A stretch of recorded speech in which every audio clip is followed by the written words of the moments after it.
Grieving Suffolk County community gathers tonight to mourn a high school football player who was fatally injured during a game. Investigators want to know what caused this tragedy on the field. CBS 2's Carolyn Gusoff live tonight in Shoreham with more. Carolyn. Christine, the football game last night was videotaped by the two opposing school districts, so certainly it will be scrutinized by these districts in an investigation that's planned to determine how this could happen to a high school football player wearing a helmet. But for now, this community is in stunned mourning. Grief etched on the faces of high school football players, team coaches, and neighbors. He's the type of kid you would want to tell your kids to be when he grow up. I mean, he's just, you can't say enough about the kid. He was just probably one of the greatest kids you ever seen. The death of 16-year-old Tom Cutinella in a high school football game, leaving this close-knit community stunned. A lot of crying.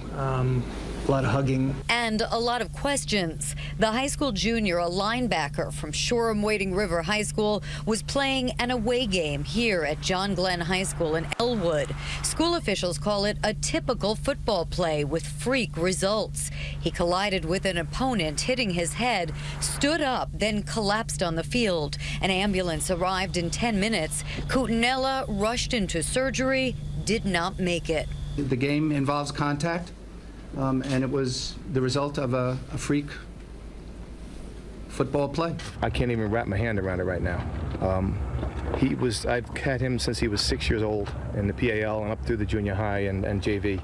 And he was such a wonderful kid that I don't think anybody can wrap their hand around it. Assistant coach Wiederken watched the tragedy unfold on the field. He and other school officials won't yet speak about what type of helmet Cutinella wore or what kind of hit he sustained. They say an investigation will come, but for now, this hurting community needs time. Parents put their kids into sports thinking that they're going to be all right, and so it's just a scary thing. 40 miles away at John Glenn High School, a second community in mourning.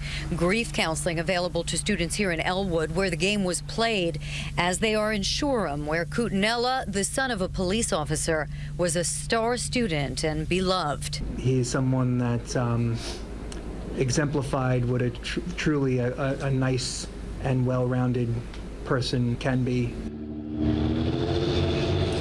And back live now in Shoreham, you're looking at a live picture of a vigil going on at this hour on the football field of Shoreham Wading River High School, the field where Tom Cutinella loved to play. Hundreds are gathered there, parents, teachers, students. There have been prayers, memorials, and you can imagine a whole lot of tears. At this point, the investigation is being launched, and teachers and coaches say they can't even imagine how this team will move on. That's the latest from Shoreham, Long Island. Carolyn Gusoff, CBS 2 News.